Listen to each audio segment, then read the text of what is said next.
জগন্নাথের যশ। হ্যাঁ, মানবীয় লীলা। ঠাকুর নিজেই বলছেন মদ্ভক্ত্যা বিনোদার্থম করোমি বিবিধ ক্রিয়া। জ্বর হয়, ঝগড়া হয়, অশান্তি হয়, চুরি হয়, সব হয় ওই যে মদ্ভক্ত্যা বিনোদার্থম করোমি বিবিধ ক্রিয়া। ঠিক আছে, ভক্তদের বিনোদনের জন্য আমি বিভিন্ন রকম ক্রিয়া করি। ভগবান বলছেন নীলাদ্রি মহোদয় বলে যে বিখ্যাত গ্রন্থ, যেইটা থেকে মূলত জগন্নাথের সমস্ত সেবা ইত্যাদি ব্যবস্থাগুলো হয়ে থাকে। তো মাসির বাড়ি কেন যায়? মাসির বাড়িটা হলো কি যে এই যে দুটো মন্দির, শ্রী মন্দির এবং গুন্ডিচা মন্দির, এই গুন্ডিচা মন্দির আর শ্রী মন্দিরের মধ্যে যে কানেক্টেড যে ওয়েটা, যেটা সেটার নাম হচ্ছিল বড়দাণ্ড, বা যেটা ইংরেজিতে আমরা বলি গ্র্যান্ড রোড। সেই গ্র্যান্ড রোডের একদম মিডল পয়েন্ট যেটা, সেখানেতে একটি মন্দির আছে, সেটির নাম হচ্ছিল অর্ধশনী মন্দির। সেটাকেই এরিয়ার লোকেরা বলে মাউসীমা মন্দির। ঠিক আছে, বলা হয় জগন্নাথের মাসি। নমস্কার, প্রথমেই সবাইকে জানাচ্ছি জয় জগন্নাথ। আজকের টপিক কিন্তু এই জগন্নাথ দেবকে নিয়ে, তার স্নানযাত্রা, রথযাত্রা, মহাপ্রসাদের গুরুত্ব এবং বর্তমানে দীঘায় যে নতুন জগন্নাথ ধাম প্রতিষ্ঠিত হয়েছে সেই সম্পর্কে আজকের পডকাস্টের মাধ্যমে আমরা জানব। আমাদের স্টুডিওতে এই মুহূর্তে রয়েছেন শ্রী নিত্যানন্দ তীর্থনাথজি। তার কাছেই বাকিটা শুনব। অনেক অনেক ধন্যবাদ স্যার এখানে আসার জন্য। প্রথমেই আপনাকে নমস্কার জানাই। নমস্কার অ্যান্ড জয় জগন্নাথ। জয় জগন্নাথ। আমার প্রথম যেটা জিজ্ঞাসা সেটা হচ্ছে যে এই যে জগন্নাথ দেবের এরকম ডিভাইন একটা রূপ, জগন্নাথ বলরাম সুভদ্রার, মানে অবাকচকিত দৃষ্টিতে সবার দিকে তাকিয়ে আছে, এরকম একটা রূপ অন্যান্য দেবদেবীর তুলনায় কেন এত আলাদা? দেখুন, তার পিছনে কি কোনো রহস্য আছে? রহস্য কথাটা যেইটা আপনি এখানে অ্যাড করে ফেললেন, একটা বিখ্যাত শ্লোক আছে, বলা হচ্ছে সর্বরহস্যম পুরুষোত্তমস্য দেবান জানতি কুতঃ মনুষ্য। আচ্ছা, ঠিক আছে, তার রহস্য মানুষ তো কোন ছাড়, দেবতারও পার। আচ্ছা, ঠিক আছে, তিনি হলেন কি একটা মানে বলা যেতে পারে যে রহস্য হচ্ছে তার নিজের সম্পত্তি বলা যেতে পারে। তিনি একদম রহস্যময় সম্পূর্ণ। তো এই যে ব্যাপারটা, আমাদের যে সনাতন ধর্মের যে ব্রহ্ম কনসেপশনটা, সেটা যেন পুরোপুরি জিনিসটাগুলোকে পুরোপুরি সংজ্ঞায়িত করার জন্য, মানে ডেফিনেশন যা যা যা যা আছে আমাদের ব্রহ্মের, যা যা ডেফিনেশনস আছে, যেন মিলিয়ে মিলিয়ে মিলিয়ে মিলিয়ে যেন এই কাল্টটা যেন তৈরি হয়েছে। যেরকম ব্রহ্মকে কি বলা হচ্ছে, একমতে বলা হচ্ছে তিনি হচ্ছিল নিরাকার, নির্গুণ, নির্বিশেষ ব্রহ্ম একদম। হ্যাঁ, আরেকদিকে তারই উল্টো দিকে বলা হচ্ছে যে এটা গেল হচ্ছিল অদ্বৈত পরব্যাখ্যা, মানে যিনি পরমেশ্বর ব্রহ্ম তিনি কেমন নাই। আবার বিশিষ্টাদ্বৈতবাদ বা ভক্তি মার্গেতে বলা হচ্ছে তিনি সবিশেষ সগুণ। ঠিক আছে, মানে এক জায়গাতে বলছে যে কোনো রকম নিরাকার, একেবারে তার হাত নেই, পা নেই, কিছুই নেই, আকৃতি নেই, ইত্যাদি ইত্যাদি। আবার এদিকেতে আমাদের ভক্তি মার্গে বলা হচ্ছে সর্বতো পানিপাদন্তু সর্বতোক শিশিরো মুখম। ঠিক আছে, এইবারে ব্যাপারটা হচ্ছে এই যে আকৃতিটা, যেটা আপনি লক্ষ্য করে দেখুন তো, যে সব কিছুটাই যেন একটা যেন ধারণা পাচ্ছি, কিন্তু সঙ্গে সঙ্গে গিয়ে যেন ডেফিনেশনটা যেন চেঞ্জ হয়ে যাচ্ছে। এরকম যে এরা তিনজন দাঁড়িয়ে আছে, অ্যাকচুয়ালি তিনজন নয়, ওখানে কিন্তু চারজন দাঁড়িয়ে আছে, তার সাথে সাথে শ্রীদেবী ভূদেবী আছেন। ঠিক আছে, শ্রীদেবী ভূদেবী মানে জগন্নাথের দুই স্ত্রী। আচ্ছা আচ্ছা। তো এইবারে কথা হচ্ছে যে দেখুন লক্ষ্য করে ধারণা হচ্ছে হ্যাঁ যেন মানুষের মতো, কিন্তু মানুষের মতো তো ঘাড় নেই, হাত নেই, পা নেই। হাত নেই মানে কি, হাতের যে আমাদের যে করপল্লব মানে পাঞ্জাটা নেই, পা তো নেই, যেন পেটের কাছ পর্যন্ত যেন গিয়ে যেন থেমে গেছে, পা তো নেই। ঠিক আছে, সেইটা গেল। আবার যদি পশু পাখির মতো, হ্যাঁ সিংহের মতো গোল্লা গোল্লা দুটো বড় বড় চোখ আছে, হ্যাঁ সিংহের এই যে মুখের যে এই জ লাইনটা, এই যে ব্যাপারটা সেটা আছে, কিন্তু পুরোপুরি তো সেই সিংহের মতো না। আবার পাখি, হ্যাঁ পাখির মতো নাকটা আছে, হ্যাঁ নাকটা, জগন্নাথের নাক কিন্তু খুব উঁচু নাক। যে এখন যে আমাদের যে সমাজ মাধ্যমেতে প্রচুর যে আমাদের যে ছবিপত্র পাওয়া যায়, সাইড ফেসগুলোতে দেখবেন খুব নাক উঁচু। আচ্ছা, তো এবারে কথা হচ্ছে হলো গিয়ে যে সবটাই আছে নেই এরকম একটা ব্যাপারে, যে জিনিসটা সত্যি সত্যি ব্রহ্মের সাথে মিলে যায়। মহারাজের যখন সমাধি থেকে উত্থান হলো, মানে ধ্যান ভাঙলো, তিনি দেখছেন তার নাক থেকে এই এক বেগতা দূরে একটা সাপ দাঁড়িয়ে আছে। তো সাপটা দাঁড়ানো, মানে লাঠির মতো সোজা হয়ে সাপটা আছে, ঠিক আছে। সাপটার গোঁফ আছে, আর সাপটার সকরুণ দৃষ্টি, মানে সাপের চোখের পাতা আছে। আমাদের সংস্কৃত ভাষাটার মধ্যে বা আমাদের সনাতন ধর্মে সব কিছুর একটা করে বৈশিষ্ট্য বলা হয়েছে। যেমন মনুষ্যের মনুষ্যত্ব আছে, গরুর ক্ষেত্রে গিয়ে গোত্ব আছে, সেরকম সর্পের সর্পত্ব আছে। তো সর্পের সর্পত্ব কীরকম? সর্পের সর্পত্বর মধ্যে গিয়ে প্রধান তিনটে বিষয় হচ্ছে হলো গিয়ে কি, সর্প সে হচ্ছে রজ্জুবৎ, মানে দড়ির মতো। দুই হচ্ছে কি না লোমহীন দেহ, সরীসৃপ, যেহেতু তার শরীরে লোম নেই। 3 নম্বর হচ্ছে হলো তার ক্রূর দৃষ্টি, মানে চোখের পাতা নেই। তিনটেই এখানেতে নেই। মহারাজ বুঝতে পারলেন যে এটা সাপ নয়, এটি সেই পরমেশ্বর ভগবান এই রূপ ধরে তাকে দর্শন দিচ্ছেন, দিয়ে বলছেন তিনি সমস্ত সংজ্ঞার ঊর্ধ্বে, সমস্ত সংজ্ঞার ঊর্ধ্বে ঈশ্বর। আচ্ছা, এটা কি উনি ব্লার চোখে দেখেছিলেন? না, তিনি একদম সজ্ঞানে দেখছেন জিনিসটা, বুঝলেন ঈশ্বর চরম বাস্তব। ঈশ্বর কিন্তু ইমাজিনেশন অবশ্যই, ওই যে আবার গিয়ে আমাদের যে সংজ্ঞা, ইমাজিনেশনেও আসতে পারেন তিনি, একদম প্রত্যক্ষে। ঠাকুর রামকৃষ্ণদেব বলছেন না যে হ্যাঁ এই তোমাকে যেমন দেখছি আমি তাকে সেইভাবে দেখেছি। আবার যোগীগণ তাকে হৃদয়ে ধারণা করে। সব রকমভাবেই ঈশ্বরকে আমরা সাক্ষাৎকার করতেই পারি। তো জগন্নাথের ক্ষেত্রে গিয়ে এই ব্যাপারটা, জগন্নাথ সমস্ত রকম ডেফিনেশনকে ঠিক সেইটাকেও তিনি প্রুফ করছেন, আবার সেই ডেফিনেশনটা ভুল সেটাকেও তিনি প্রমাণ করছেন। এই যে হাত নেই, পা নেই, মাথাটাও অর্ধেকটা, চোখের পাতা নেই, সব কিছুর অর্থ আছে, সবটার অর্থ আছে, সমস্ত কিছুটা অর্থযুক্ত, কোনোটা নিরর্থক নয়। এমন একজন দেবতা, শুধু ইনি বলে নয়, আমাদের হিন্দু ধর্মে প্রত্যেকটা দেবী দেবতার যে রূপ নিয়ে আছে, এই কৃষ্ণ বাঁশি ধরে আছে, কেন ধরে আছে? মা কালী এরকমভাবে সবরূপ শিবের বুকেতে পা দিয়ে আছে, জিভটা বের করে আছে। যদি আমরা এই জগন্নাথ পুরো যে তত্ত্বটা, সেটাকে যদি একটা প্রতিমা ধরি, সেটার কাঠামোটা হচ্ছে হলো কি আদিবাসীদের মধ্যে রয়েছে। আদিবাসীদের একজন দেবতা আছেন যার নাম কিটুং।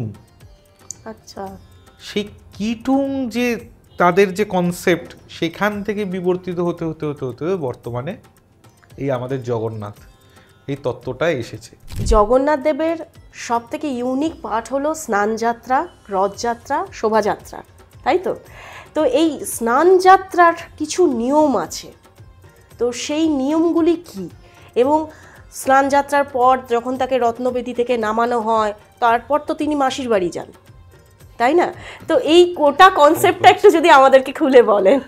আচ্ছা, পুরো ব্যাপারটাই এই যে থ্রু আউট প্রসেস, যেটা বসন্ত পঞ্চমী থেকে চালু হয়। আচ্ছা, মানে সরস্বতী পুজো থেকে রথযাত্রার প্রস্তুতি, আমাদের যেমন দুর্গাপুজোর প্রস্তুতি শুরু হয়ে যায় রথযাত্রা থেকে, সেরকম রথযাত্রার প্রস্তুতি শুরু হয়ে যায় সরস্বতী পুজো থেকে। সরস্বতী পুজোর দিনকে প্রথম রথের কাঠ আসে, প্রথম কাঠ আনা হয়, এনে সেই দিন থেকে আনুষ্ঠানিকভাবে কাঠ সঞ্চয়ের কাজ শুরু হয়। তারপরে অক্ষয় তৃতীয়ার দিনকে রথ নির্মাণের কাজ চালু হয়। তো স্নান যাত্রাটা আগে কি রকম? এইবারে বলছি, এটা থ্রু আউট প্রসেসে 1-2 করে যাচ্ছি আমরা। আচ্ছা, সেখান থেকে গিয়ে এইবার স্নান, মানে তো রথ এসে গেল। স্নানেরও আগে একটা মানে পার্ট থাকে, স্নানের আগের একাদশীতে, এবং তারও আগে একটা পার্ট থাকে ষষ্ঠীতে। ষষ্ঠী তিথিতে প্রথম জগন্নাথ মন্দিরের নর্থ গেট, মানে হস্তি দরজা, ঢুকেই ডান ধারেতে আছে হলো আমাদের শীতলা মন্দির। সেই শীতলা মন্দিরে পুজো হয় হচ্ছে হলো জ্যৈষ্ঠ মাসের শুক্লপক্ষের ষষ্ঠী তিথি। এই ষষ্ঠী তিথিতে পুজো হবার আগে পর্যন্ত কিন্তু ওই যে সোনাকুয়া কিন্তু পুরোপুরি শুকনো থাকে।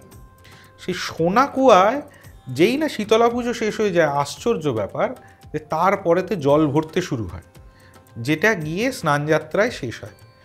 আচ্ছা, স্নানযাত্রার দিন আপনি বললেন জন্মদিন, সেটা কেন?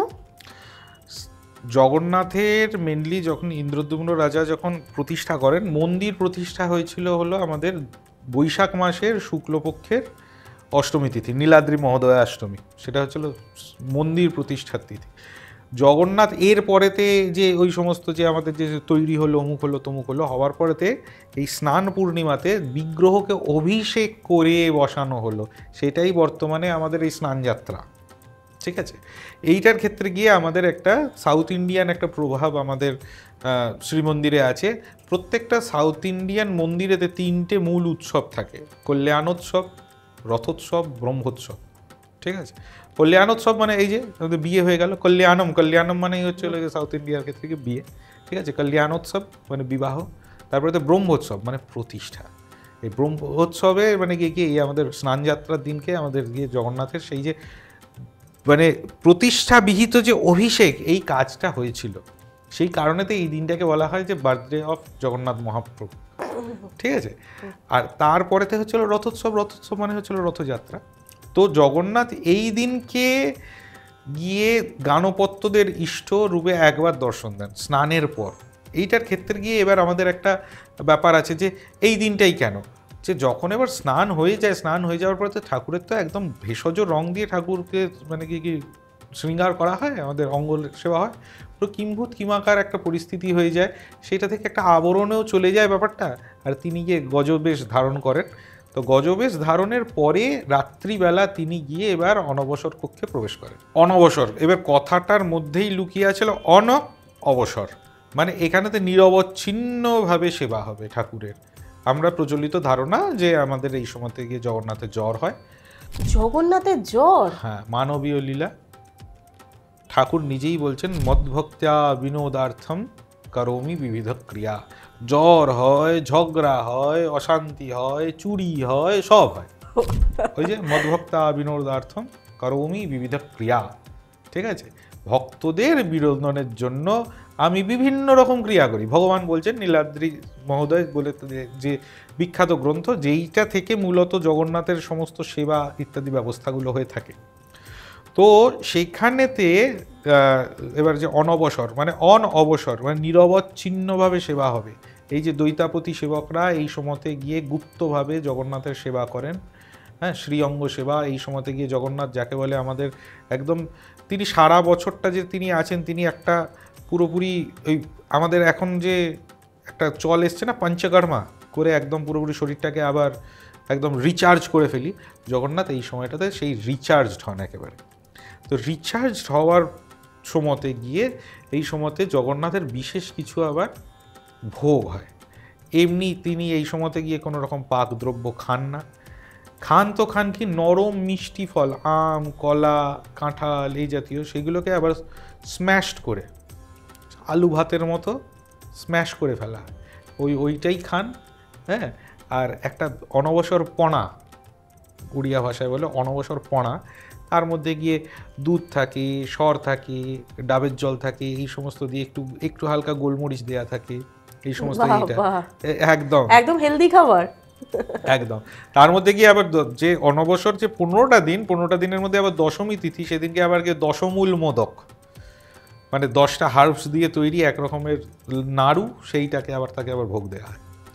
পুরীতে 2খানা মহাপ্রভুর বেদী, একটি রত্নবেদী আর একটি জন্মবেদী। রত্নবেদী কোথায় না শ্রীমন্দিরে, আর জন্মবেদী কোথায় না গুন্ডিচা মন্দিরে, যেখানেতে রথটা যায়। গুন্ডিচা? গুন্ডিচা, গুন্ডিচাকে না মহারাজা ইন্দ্রদ্যুম্ন যিনি প্রতিষ্ঠাতা, তার স্ত্রী। আচ্ছা, জগন্নাথ মহাপ্রভুর ওটি হচ্ছিল প্রাচীন মন্দির, ওখানেতেই জগন্নাথ মহাপ্রভু প্রথম প্রতিষ্ঠিত হয়েছিলেন। আচ্ছা, পরবর্তীকালে তিনি এই মন্দিরে এসেছেন। ওই যে তিনি হচ্ছেন হলো গিয়ে নিজের যেটা জন্মস্থান, সেই জন্মস্থানে বেড়াতে যান। তো মাসির বাড়ি কেন যায়? মাসির বাড়িটা হচ্ছে হলো কি যে এই যে দুটো মন্দির, শ্রী মন্দির এবং গুন্ডিচা মন্দির, এই গুন্ডিচা মন্দির আর শ্রী মন্দিরের মধ্যে যে কানেক্টেড যে ওয়েটা, যেটা সেটার নাম হচ্ছিল বড়দাণ্ড, বা যেটা ইংরেজিতে আমরা বলি গ্র্যান্ড রোড। সেই গ্র্যান্ড রোডের একদম মিডল পয়েন্ট যেটা, সেখানেতে একটি মন্দির আছে, সেটির নাম হচ্ছিল অর্ধশনী মন্দির। সেটাকেই এরিয়ার লোকেরা বলে মাউসিমা মন্দির। ঠিক আছে, বলা হয় জগন্নাথের মাসি। জগন্নাথের মা আছে, জগন্নাথের মাসিও আছে। জগন্নাথের মাকে মঙ্গলা দেবী, তো সেটা তার নবকলেবরের সময়তে তার বিশাল একটা মানে কি ব্যবস্থা আছে।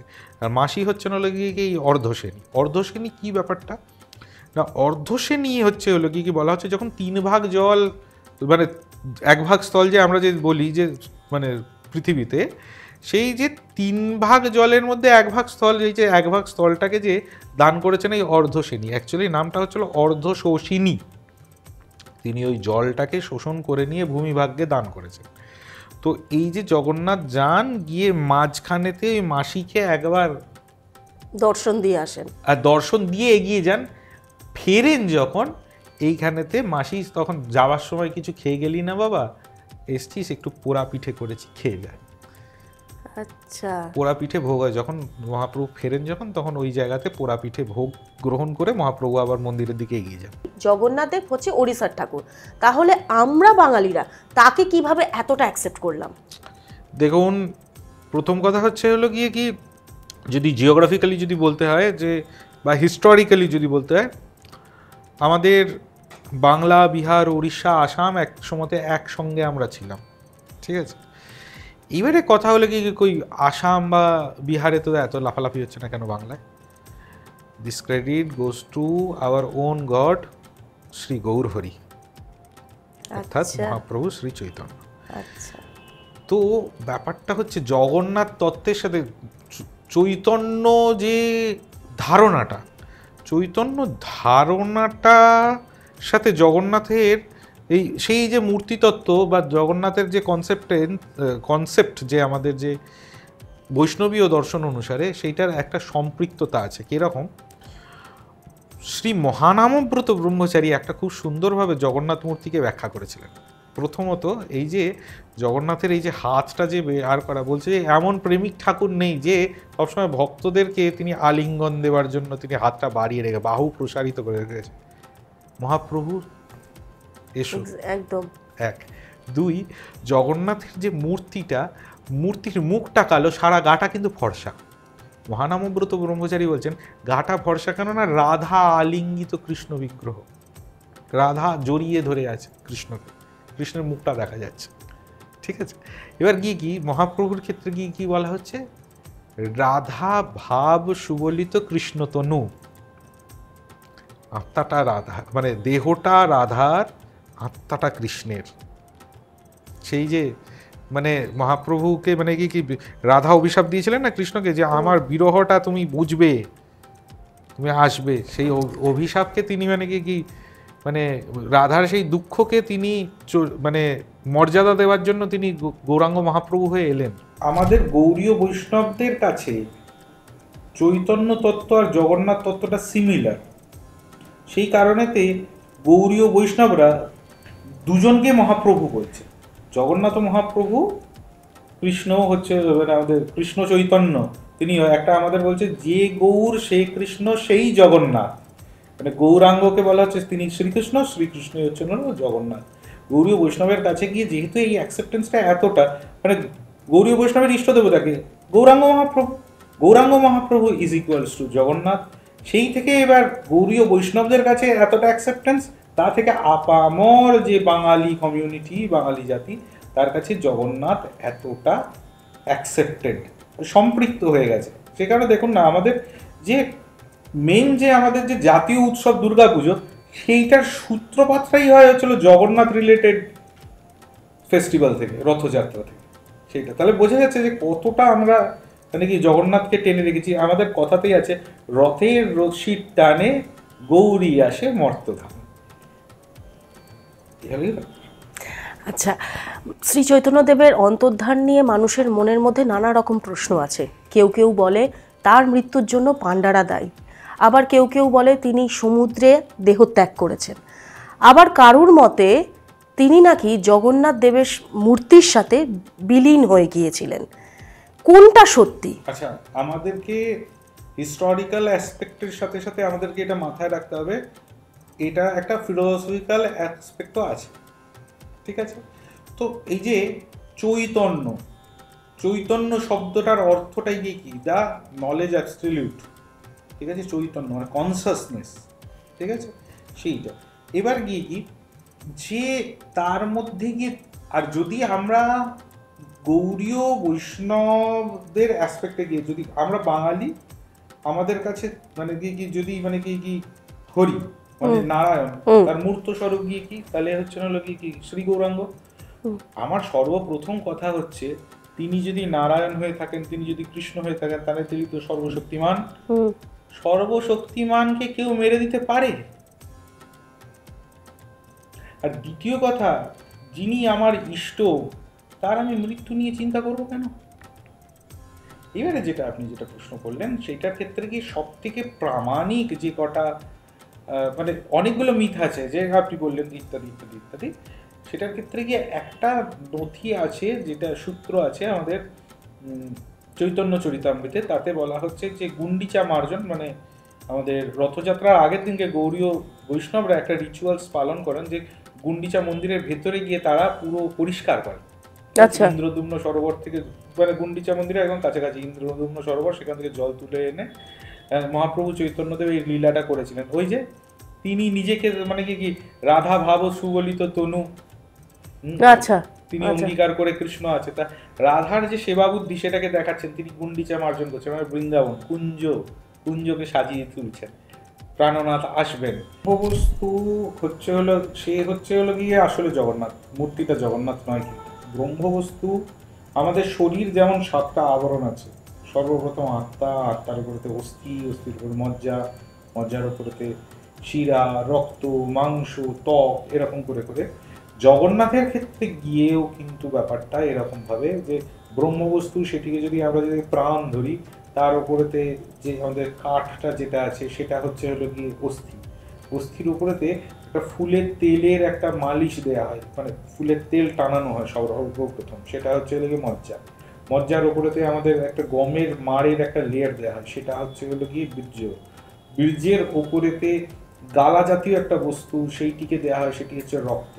তারপরে ওশো বলে ওরা একটা কম্বিনেশন তৈরি করে কাঠের গুঁড়োর মধ্যে অনেক রকম কিছু জিনিস দিয়ে, স্পেশালি একটা হয় সেটা হচ্ছিল মাংস, তার উপরেতে একটা কুশের জালের মতো একটা জিনিস একটা পরানো হয়, সেটা হচ্ছে হলো শিরা উপশিরা, তার উপরেতে হচ্ছে হলো গিয়ে আমাদের চর্ম, মানে কাপড়ের একটা লেয়ার দেওয়া হয়, চর্ম, এরকম করে জিনিসটা এসে তারপরেতে রং হয়, রং হয়ে আমাদের মহাপ্রভু আমাদের সামনে আসেন। তো এই যে আমাদের যে শরীরটা তৈরি হয়েছে, তার মানে কি মানুষের মতো শরীর, তাহলে কি মানুষ মরণশীল। এই যে জন্ম মৃত্যু, এইটা যে অনিবার্য আমাদের, সেই জিনিসটাকে মহাপ্রভু বুঝিয়ে দিচ্ছেন।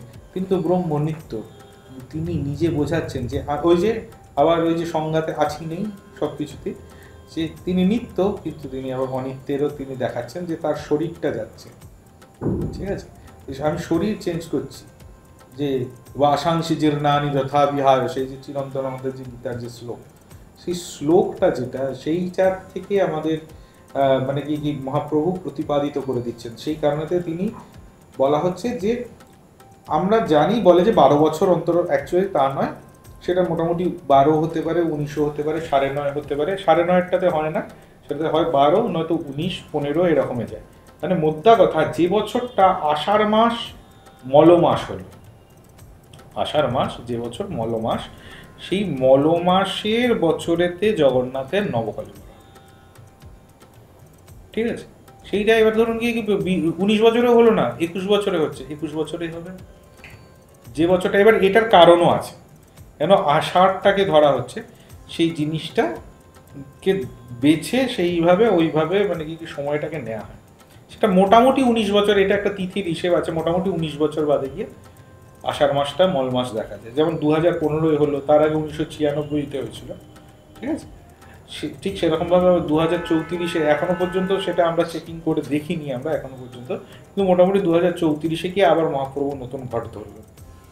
এই যে বিগ্রহর যে পরিবর্তন হয় বারবার, বিগ্রহর কখনো জগন্নাথ দেবের বিগ্রহকে কোনোদিন বিপদে পড়তে হয়নি? জগন্নাথ দেবের প্রতি বছরই যখন আমাদের মানে মহাপ্রভু যখন পহণ্ডি হয়, মহাপ্রভুর এই যে টানা হিচড়া অমুক তমুক সেই জিনিসগুলোকেই মানে কি কি ওই যে পঞ্চকর্মা বলছিলাম যে সেগুলোকে কনসাইজ করার জন্য ওই অনবসর লীলা মহাপ্রভু, ঠিক আছে, আমি কি সংকেত করছি আশা করছি আপনি বুঝতে পারছেন। তো সেই জিনিসগুলোকে কনসাইজ করার জন্যই মহাপ্রভু অনবসর লীলাটা করেন।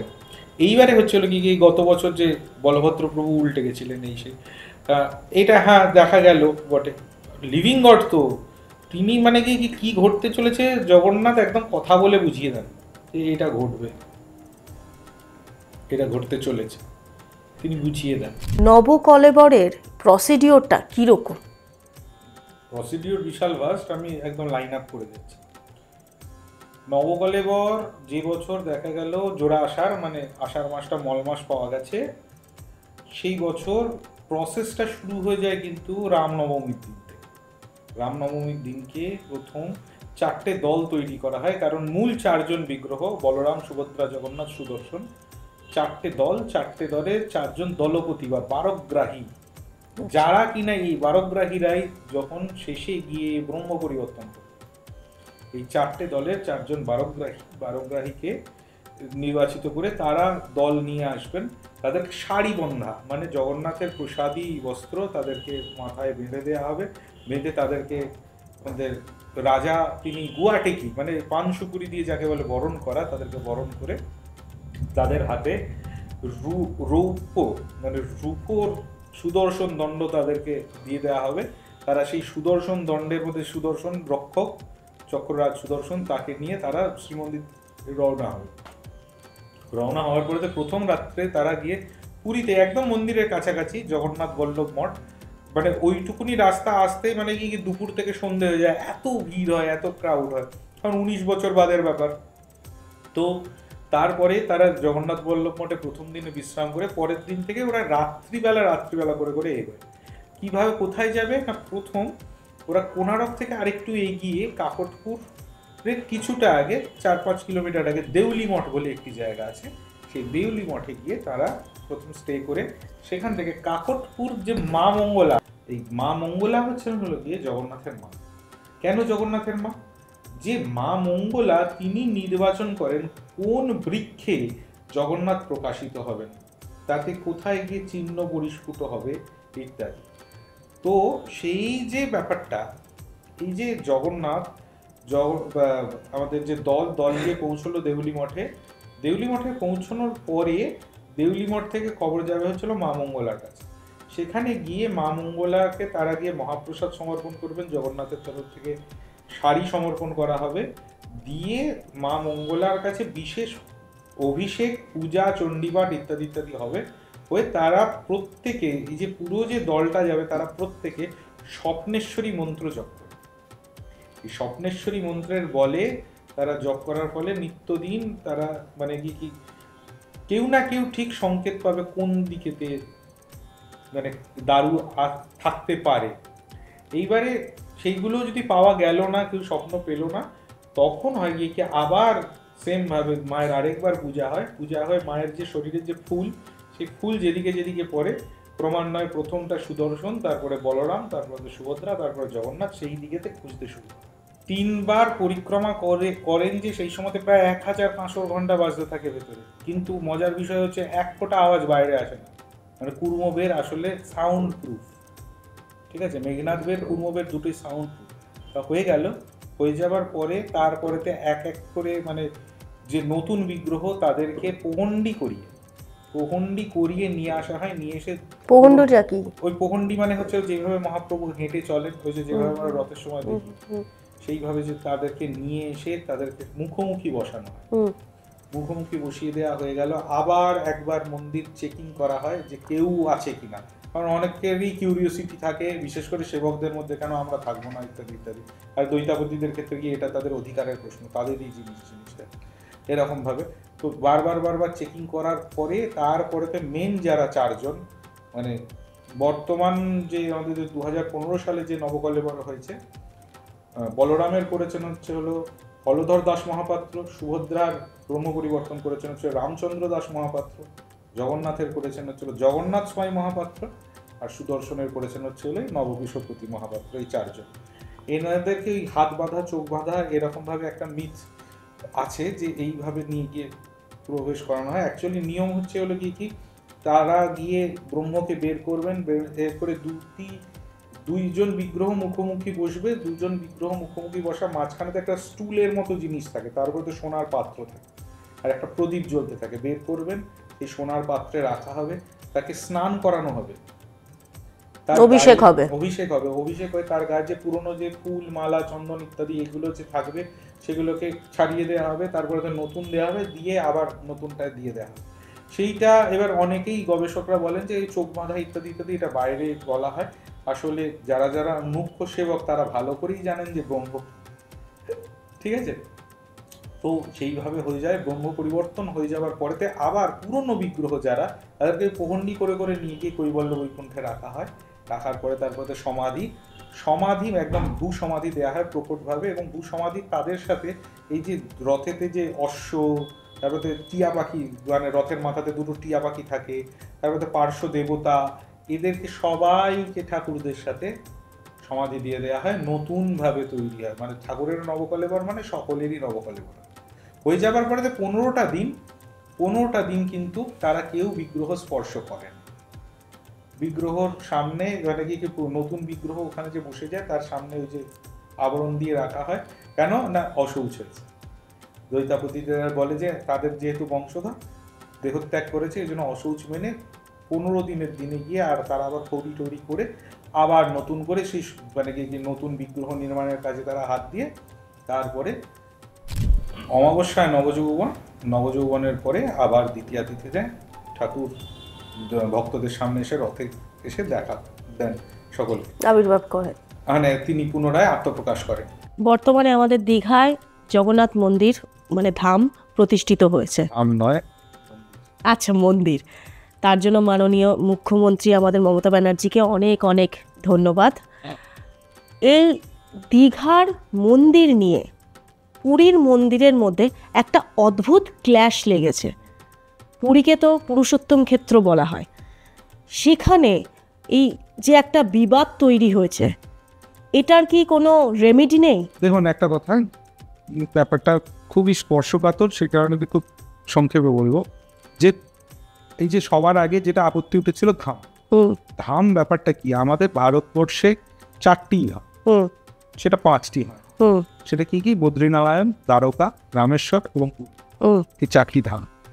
সপ্তপুরী সেগুলির মধ্যে গিয়ে আমাদের শ্রীক্ষেত্র আসে, সেটাও 7-এর জায়গায় 8 হয়, এবং সেখানেতে স্কন্দ পুরাণ পরিষ্কার, স্কন্দ পুরাণের বৈষ্ণব খণ্ডের পুরুষোত্তম মাহাত্ম্য অংশে পরিষ্কার এখন ভৌগোলিক নির্দেশিকা দিয়ে দেওয়া হচ্ছে যে অমুক জায়গাটাই হচ্ছে হলো গিয়ে পুরী ধাম, জগন্নাথ ক্ষেত্র, পুরুষোত্তম ক্ষেত্র ওইটি। হ্যাঁ, সে তো সেই কারণে তো অন্যটা হতে পারে না। এইবারে কি তাই বলে কি অন্যত্র কি জগন্নাথ প্রতিষ্ঠা হবে না? নিশ্চয়ই। আমাদের মানে কি পুরী পরে যদি প্রাচীনত্বের দিক থেকে বিচার করা হয় তো আরও বহু প্রাচীন, মানে পুরীর থেকে প্রাচীন কিছু নেই, পুরী সর্বপ্রথম। আমাদের মাহেশ আছে, আমাদের তারপরেতে আহমেদাবাদে এই যে রথযাত্রার ক্ষেত্রে গিয়ে মানে ন্যাশনাল যেগুলো নিউজ কভার হয়, যে এখানে যে চ্যানেলগুলোতে, যেমন আজ তাক বলুন কি আমাদের ধরুন এনডিটিভি ইত্যাদি ইত্যাদি, তারা ঠিক পুরীর পরেতেই নেক্সট আসে হচ্ছে হলো কি আহমেদাবাদ আছে। আচ্ছা, আরো পুরীর মানে আমাদের উড়িষ্যার মধ্যেই কত পারিপদার রথ আছে, ঢেঙ্কানালের রথ আছে, গড়মধুপুরের রথ আছে, তারপরে সবর শ্রীক্ষেত্র মানে কোরাপুটের রথ আছে। সর্বত্র একটা ব্যাপার কিন্তু মেনটেন করা হয় যে ক্ষেত্রে যে মুখ্য গল্পটা হচ্ছে সমস্ত কিছুটাই ক্ষেত্রের সাথে প্রতিযোগিতা করা হবে না। আমাদের মতো ক্ষেত্রে একটা রাজকীয়, ঠিক আছে, আমরা তাকে অনুসরণ করব না, আমরা তার সাথে ট্যালি করতে যাব। ধাম সেটি আমরা মন্দির করেছি, ঠিক আছে, মহাপ্রসাদ ওইখানেই হতে পারে, মহাপ্রসাদ অন্যত্র কোথাও হবে না, হতে পারে না, কারণ সেখানের যে অর্চন বিধি, সেইখানের যে ব্যবস্থা, যে আমাদের শাস্ত্রে মহানির্বাণ তন্ত্রের মতো জায়গায় স্কন্দ পুরাণ, ব্রহ্ম পুরাণ এরকম, তারপরে আমাদের ঋগ্বেদে পর্যন্ত জগন্নাথের 2টি শ্লোকেতে জগন্নাথের বর্ণনা দেওয়া হচ্ছে, তাহলে কতটা প্রাচীনত্ব সেইটা তো একটা তো আমরা তো ক্রিয়েট করে দিতে পারি না।